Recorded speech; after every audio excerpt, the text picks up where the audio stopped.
Pay close attention. The next 30 seconds could make up for all your stock market losses this year and even save your retirement. Tonight, you'll have a rare chance to hear from two Wall Street legends, Mark Chaikin and Joel Lippman. Mark spent 50 years on Wall Street, where he worked alongside the likes of Paul Tudor Jones and invented one of Wall Street's most popular indicators, a stock picking system that appears on every Bloomberg terminal in the world today. His biggest fans include CNBC's Jim Cramer, who said he's learned the hard way never to bet against Mark. Meanwhile, Joel Lippman is a forensic accountant who spent the last 30 years denouncing Wall Street.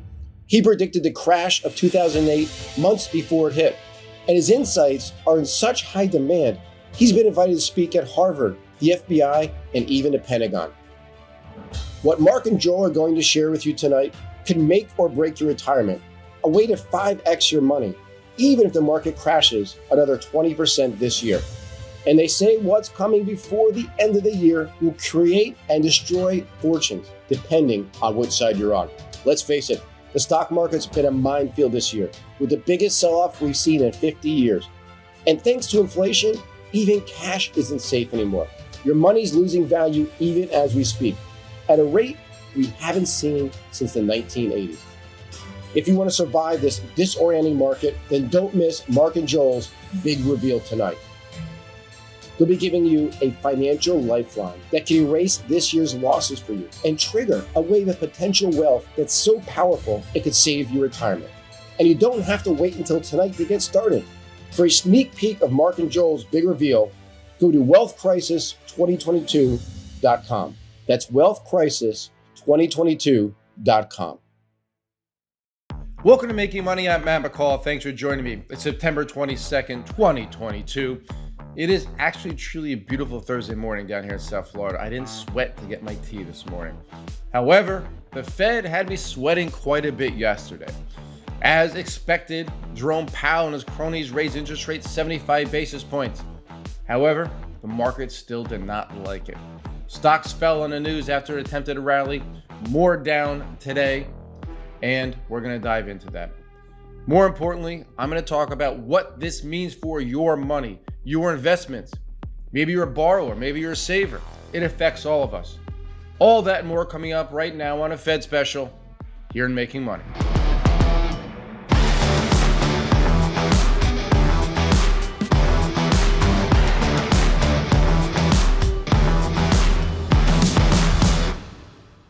Again, welcome to Making Money. This is Matt McCall on the Fed Special. It's the 22nd of September, 2022. It's a Thursday morning here in South Florida. So, as I mentioned, we had the Fed come out yesterday. Fed Chairman Jerome Powell and the Fed raised interest rates by 75 basis points. That's 0.75%. That was really telegraphed. There were odds, it's very small odds, about 1 in 5, that they would actually hike it a full percentage point. They did not do that. So when the news came out yesterday, the market initially sold off. Not sure why. Nobody knows why. And then as Jerome Powell gave his presser, stocks rallied and Dow was actually up several hundred points. But by the end of the day, when he stopped talking, we were actually down several hundred points, down about 1.7% on the major indices. And we were actually selling off again this morning, down another about 0.2% on the S&P 500, now trading at the lowest level in the last 2 months. So the selling continues as there are major concerns surrounding what happened yesterday. So before we jump into the implications for you as borrowers, savers, home buyers, homeowners, and investors, before we jump into that, let me just break down some of the numbers and let you know what happened yesterday, where we stand as of that, and some of the expectations going forward with the Federal Reserve from here. So as I mentioned, the Fed raised rates by 75 basis points. Now puts us in a range between 3 and 3.25% on the Fed funds rate. This is the highest level that we've had since the massive rate cut started back during the 2008 great financial crisis. So we're at a level we haven't seen in about 14 years. This is the third meeting in a row that we've seen a 75 basis point rate hike, and it's the fifth rate hike of the year. Keep in mind, we started 2022 with the Fed funds rate near zero, between 0 and 0.25%. So we've come a long way from there. Based on the expectations after yesterday's meeting, Now rates are expected to hit around 4.4%, that middle range, by 2023.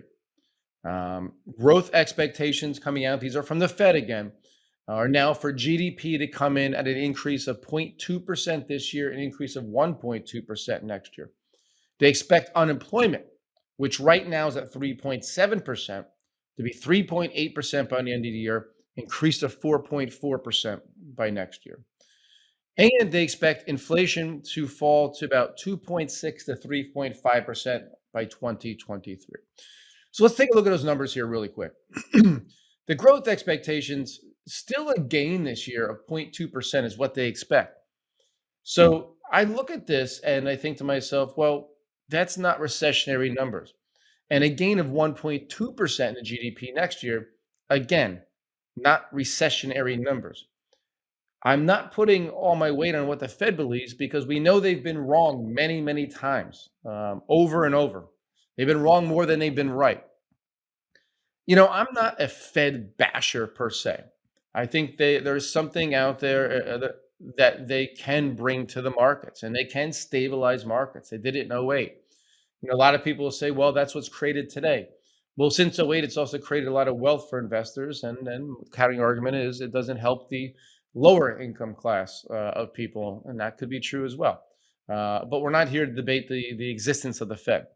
But again, what I will say is I don't always take their predictions as a gospel, if you will.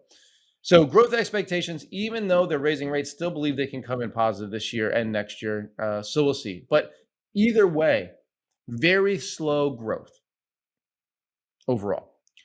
Unemployment, 3.7%. That's basically fully employed. For every person who's unemployed, there's two jobs out there. So to me, we're fully employed. 3.8 by the end of the year, basically unchanged. And they believe it goes to 4.4% next year. And it should go up. Raising rates should lead to higher unemployment. And even at 4.4%, I believe most people who want a job can get a job. I know, again, I'll have people who will argue that, but that's my feelings on it. And inflation expectations, they believe next year between 2.6% and 3.5%, down from 8 and change right now. That I think, I hate this, people are going to think I'm nuts. I think by the end of 2023, so next year, let's say, a little over a year, I think that could be realistic because we are going to see, I believe, housing prices and rents, which are shelter, which is 1/3 of of CPI, 1/3 of consumer price index. I believe they're going to come down dramatically. I'll talk about it a little bit more later. Don't forget the last show I talked all about this, all about housing. I believe those will come down. I believe that's going to bring down CPI. And I think what we're seeing from the Fed, keep in mind, folks, raising interest rates yesterday by 75 basis points doesn't mean all of a sudden you're going to see that knock down inflation. It takes time to roll through the market. There's a lag of about 6 months. So these last 375 basis point rate hikes, which is 2.25%, which is majority of what we see in the 3 to 3.25%, that's going to take time. I don't think it really hits towards the end of the year. Again, I'm not sticking up for the Fed, but I'm just saying realistically, that's how it works. It does take time for that to happen, for prices to come down. So again, the Fed may end up winning this and keeping us out of a tough recession if it starts working by the end of the year, which I think the odds are above 50% of that happening. So somebody asked me yesterday, is Powell winning now? The Fed, Jerome Powell winning now? He's not winning now, no. But I believe housing is starting to slow. I'm going to talk about numbers that came out today and talk about that. Commodities have come down. Wages remain high, so there's still some inflationary pressure there, but I think wages will come down. I don't want to see them really come down, but I think as unemployment goes up, a lot of times you have wages actually go up because there's more, demand for good people who to fill those jobs. So that's a tricky one. But I would like to see wages stay stagnant for a bit during this and see inflation come down. And then real wages will go up quite a bit, which is more important than anything. Because if your wages stay the same, but inflation comes down, your real wages is what matters. Because if inflation's up 8% and your wages are up 5%, your real wage increase is -3%.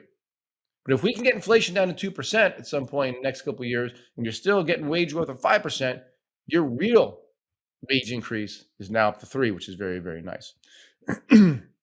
So that's what we had out yesterday. A few odds and ends that I took from the release and I took from watching the presser yesterday. So what I noticed was Jerome Powell read a statement for the press release. It's a presser. When he came out, he had a statement that was prepared. Then he goes into taking questions from the press, which those are basically prepared too. But before he goes in taking them from the press, he was about to take a question. He said, "Hold on a second." He went out of his way to mention that what he said in Jackson Hole a few weeks ago still stands. If you remember what he said in Jackson Hole a few weeks ago, which kind of started this whole market sell-off that we're in, he was extremely hawkish, meaning that he said the Fed will do whatever it takes to get inflation under control. But he stopped and went back and said that. I don't know if anybody else noticed that. But by stopping and going back, just shows, it's kind of like showing his might, saying, "I got this. I'm strong. Don't forget, I'm hawkish." It just really resonated with me. And to me, that's a big reason we saw stocks sell off, because he is still very, very hawkish, which he has to be right now. Somebody asked him what the Fed is looking for them to stop rate hikes. And his very long, antiquated answer came down to basically when he believes inflation's on its way down to 2%. Very open-ended answer. He also came out and said, no one knows if there will be a recession. If so, how deep? Okay, nobody's a crystal ball. He also came out and said, no one knows where the economy will be what economy will be a year from now. Again, no one has a crystal ball. However, you are the Fed chairman. You have access to tools that nobody else has. You should be one of the smarter people on the planet. So you may not have a crystal ball, none of us do. You should be able to use your tools and your assets and the people around you to have very high likelihood of predicting where that's going to be. That being said, we know the Fed has been pretty damn shitty at doing this. So, but again, it's amazing when I see some of this stuff, and it's like, man, that kind of scares me. That's where we're at. Speaking of DC politicians, I know Powell's not a politician. I want to show you a tweet from Elizabeth Warren, who came out with a tweet after Jerome Powell. Let's take a look and read this tweet. This came out 2:49 p.m. yesterday. It was at Federal Reserve. It said, Federal Reserve's Chair Powell just announced another extreme interest rate hike while forecasting higher unemployment. I've been warning that Chair Powell's Fed would throw millions of Americans out of work, and I fear he's already on the path to doing so. I mean, the Fed may be out of touch, folks, but this is insanely out of touch. And again, this isn't political. I don't care what side of the aisle that she stands on. This is just ridiculous, because the politicians are yelling that prices are too high, inflation's too high, because that's, if that's the situation, they're not going to get reelected. But now they're bitching and moaning that they're trying to get inflation down, and they're still pissed off. This is just crazy to me. He's not throwing millions of Americans out of work. There's millions of Americans out there that are sitting on their asses that don't want to work. He's not throwing people out of work. He's trying to get prices down for the average American. And again, I'm not sticking up for Powell versus Warren. What I'm saying is there's a huge disconnect between DC and the masses. And I've been saying this forever. I'm anti-politician. I'm not Republican. I'm not Democrat. I'm not Libertarian. I'm not some middle of the ground guy. I'm anti-politicians. I just want more power to us versus people such as this that are running our country in a very bad way. So there was another a little video that was put out on Twitter. If you wanted to, I can't remember the politician's name. It was a woman, and it was a discussion they had with some banks. So just do Jamie Dimon, and it'll probably come up because it's a pretty funny one if you want to take a look at it.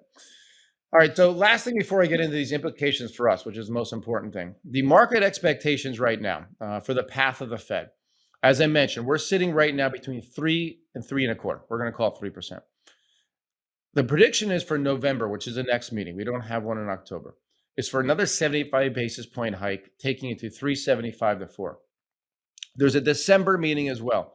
The expectations as of now is for a 50 basis point hike, which takes us to 4.25 to 450. And then the next one will be February 2023, and the expectations for 25 basis point hike, taking it to 4.5 to 4.75%. And that's where most people think it ends. That's when the pause comes. And these expectations show they believe the rate cuts will begin in September 2023 and continue in 2024. So basically, 1 year from now, the market's predicting rate cuts. Rate cuts. We're talking about another 150 basis points hikes, but they believe in 1 year and from now, cuts. But as crazy as that sounds, historically, the time between the last rate hike and the first rate cut after that, it's typically less than 1 year. And if we have some type of recession next year, it could be even less, such as predicted right now by the market. So again, predictions for November 75 basis point hike, December 50, February 25, and by September of next year, 12 months from now, a rate cut. Again, this could go awry. We could have inflation be out of control and we see rate hikes through 2023. We could see inflation drop dramatically and we go into a recession and see rate cuts by early 2023. It could go awry. I don't know. I'm like Powell. I don't know. However, there are certain things out there that we do know. And let's jump into that. First, let's talk about people who borrow money. That's a lot of us, right? And, there's a lot of financial talking heads out there like me, whether it be Susie Orman, Dave Ramsey, more conservative, more about personal finance, if you will. And they, for the most part, will say borrowing money's bad. Dave Ramsey talks about his plan of getting people down and paying off all debt. Not all debt is bad debt. I will say that. But as far as borrowing concerned, it will now cost more to borrow money for a home, for a car. Your credit card rates are going to go up. Anything that's a floating rate loan that you have will go up. That is very true. So that means people will have less disposable income as you're paying more in interest, resulting in less demand for goods and services because you have less disposable income for that. So simple economics tells me that this will result in prices dropping because as demand decreases, prices have to come down to meet that. And that is what the Fed's trying to achieve here. Prices come down. What is inflation? Based off prices. Just to give you an idea, that's where it comes from. This borrowing comes into this. And again, as I mentioned, there is good debt and there's bad debt. If you have a mortgage rate right now locked in at 2%, 2.5%, 3%, 3.2, keep in mind that 10 years now at 6.2. Sorry, it's not 6.2. The mortgage rate is now at 6.2. So if you're locked in at 3.2, don't pay more than you have to. That's a great thing. I had this discussion with my mother all the time. She's locked in, I think, at 3.2. That's why that number sticks in my mind. And she's always excited to pay more down to take away from the principal. Where else can you borrow money at 3.2% right now? That is fantastic. That's actually a really good place to be. So there's good debt and there's bad debt, folks. Now, what about people for those of you who are looking to buy a home or own a home or have a mortgage rate that may be adjusting coming up? As I just mentioned, mortgage rates popped to 6.25%. It's more than double where they were a year ago. However, this should lead to home prices coming down as demand starts to wane. A number came out this morning from Redfin, a real estate firm. Luxury home sales for the 3 months ending in August fell 28.1% year over year. That's the biggest decline since at least 2012, since they really started doing numbers. So you're all of a sudden seeing demand drop dramatically. Non-luxury home demand for the same 3 months ending in August, down 19.5%. It's the biggest drop ever. That being said, the median home price of luxury homes up to 1.1 million in that time frame, still up 10.5%. Say, oh wow, prices are still going up. But what we're seeing is the rate of acceleration slowing. Last year, during that time frame, prices are up 20.3%. So a little over half of that. So you're seeing prices, the acceleration come down, which is really good news as far as people that are reliant on these prices coming down, because with mortgage rates going up, prices going up, it prices too many people out of the market to potentially buy a home. And I truly believe home price will come down. I'm not going to get into this subject too much because we talked about this just last show on Tuesday. You can go take a look at that. We talked about housing. However, again, 1/3 of CPI shelter, this should start telling us that prices will come down for shelter.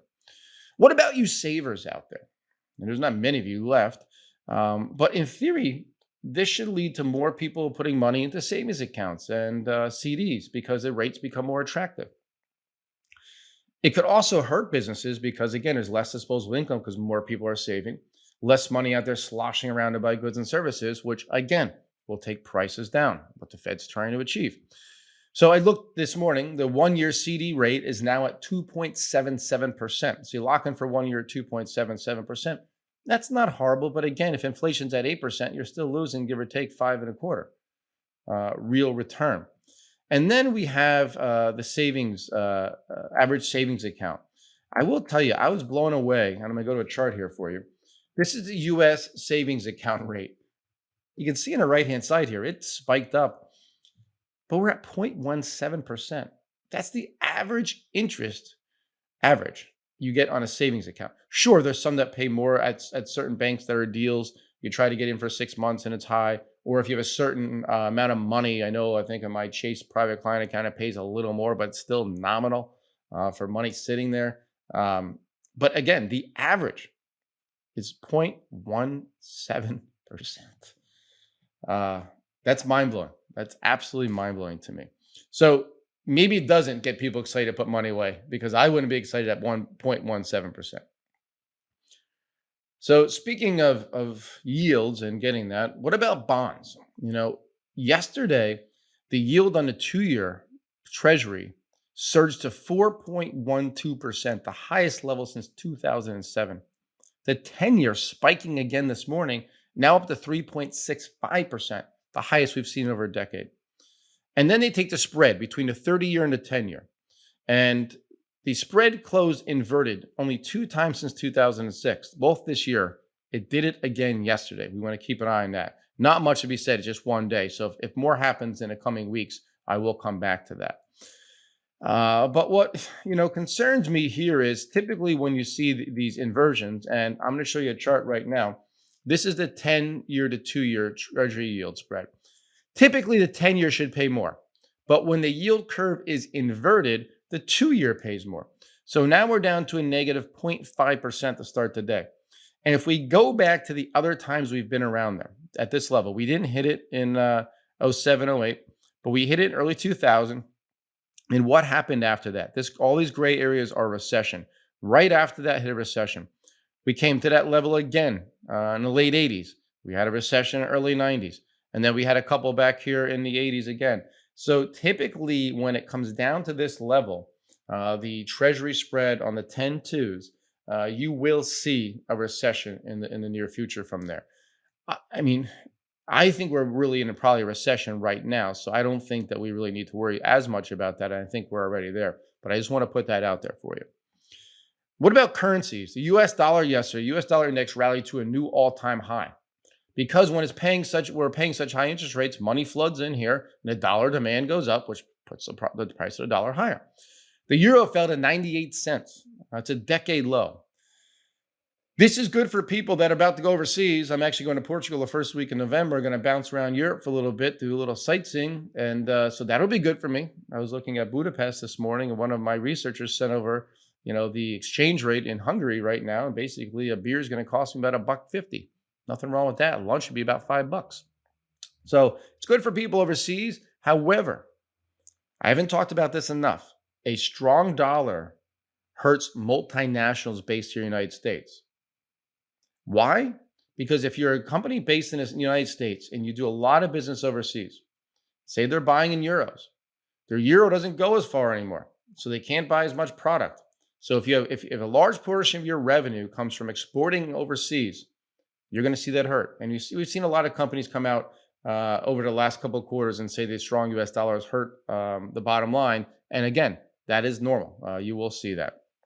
But I heard a talking head yesterday say it doesn't matter because we're an importing economy more than exporting at this point.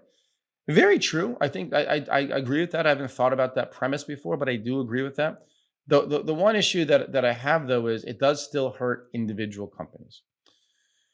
All right, gold. Not much I could say. It hit a 2-year low yesterday, lowest we've seen since April 2020. Bouncing a little today, but the lowest we've seen. I think it's bouncing today. It was this morning. I looked. I'll double check here for you. It's down a little today. So gold trading near a 2-year low. I've said it before. I'll say it again. It's not doing what it's supposed to do. Now we're on to stocks.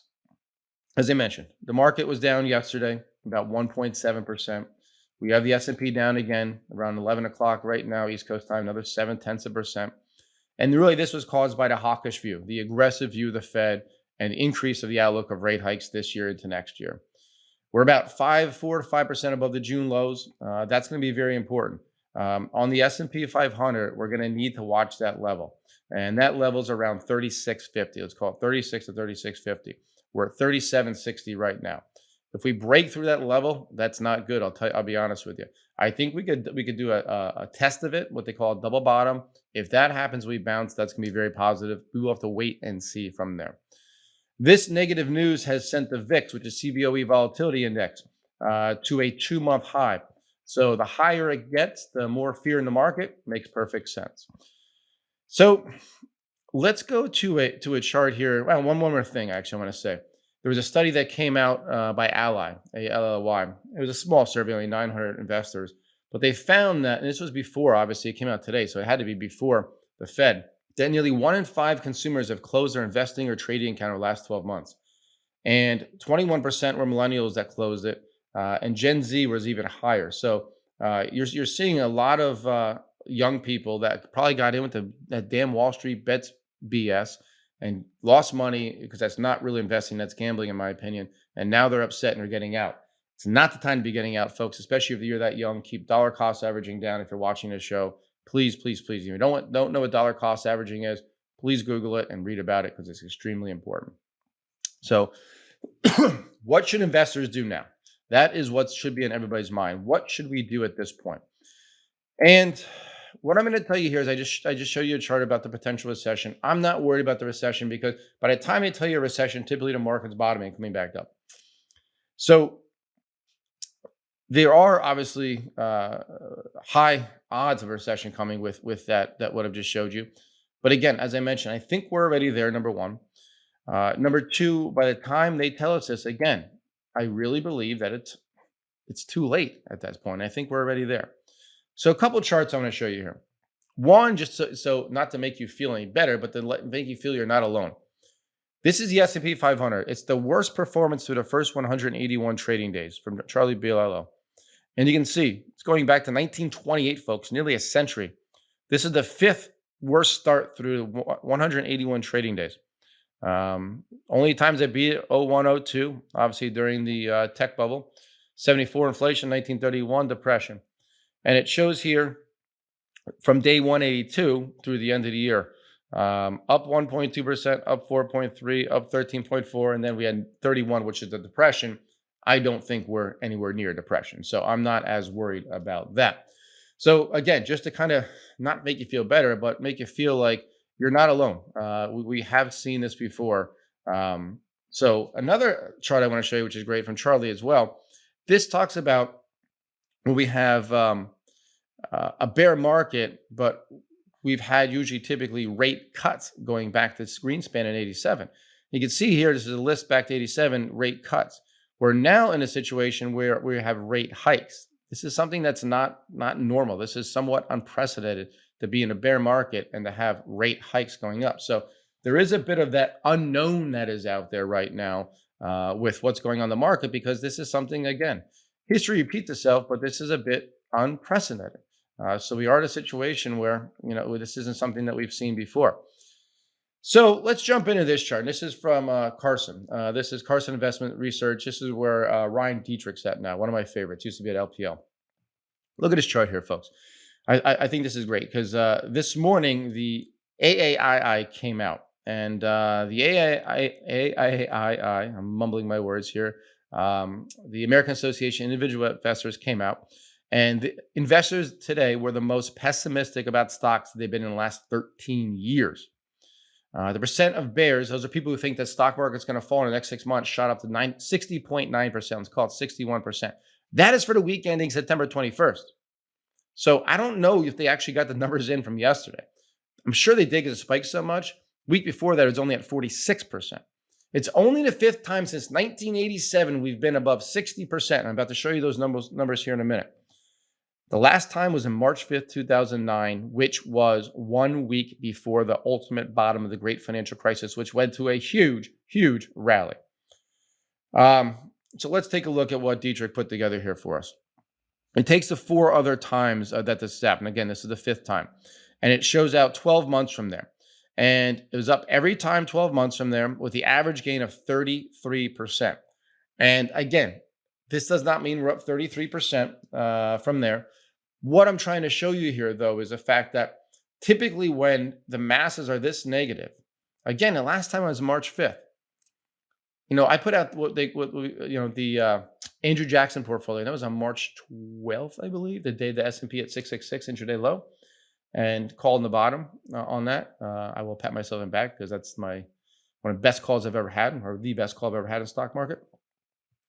But I will tell you that I remember being in New York City that day where I lived and being on set with, I think it was Sandra Smith and somebody else, Chris Cotter, and somewhat laughing at me when I did it because everybody else was negative. The market's hitting a multi-year low. And we're not there yet, obviously. This is not like the great financial crisis. But what I will say is it's similar that everybody's just kind of throwing the baby out the bathwater, saying it's done, throwing my hands up. You can see 1 of 5 investors are closing their accounts.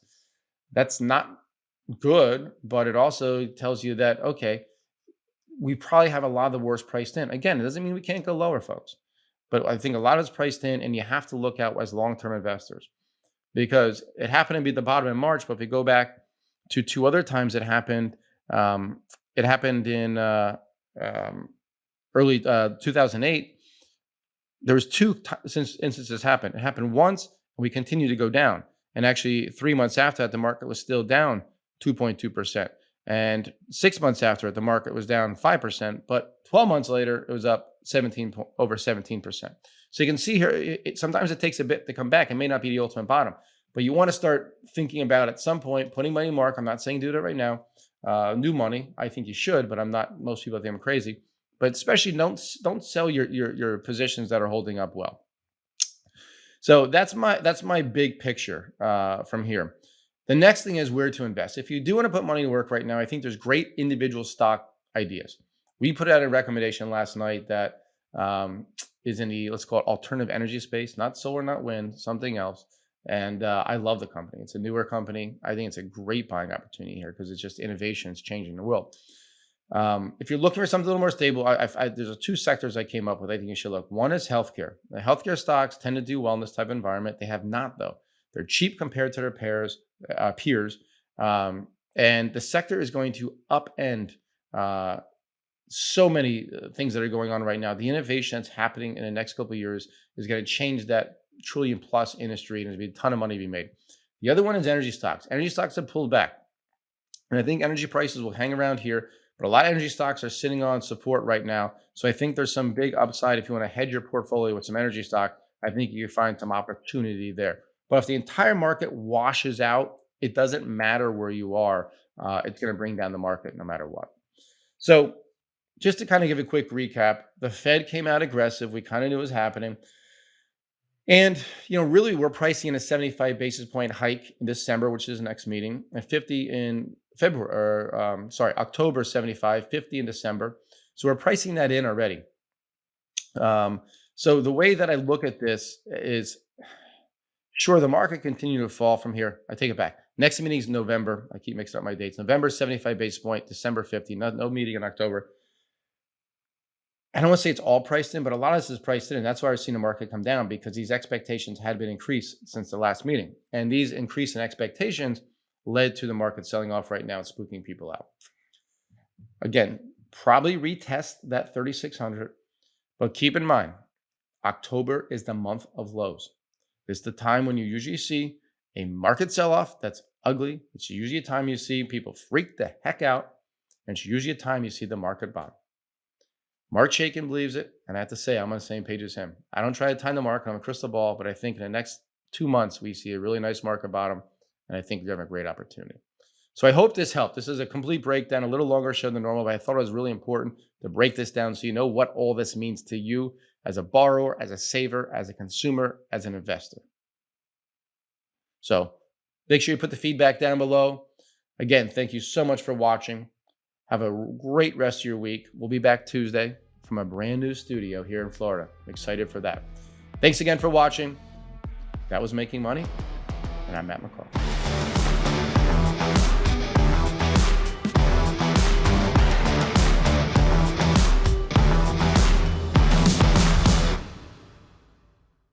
Opinions expressed on this program are solely those of the contributor and do not necessarily reflect the opinions of Stansberry Research, its parent company, or affiliates.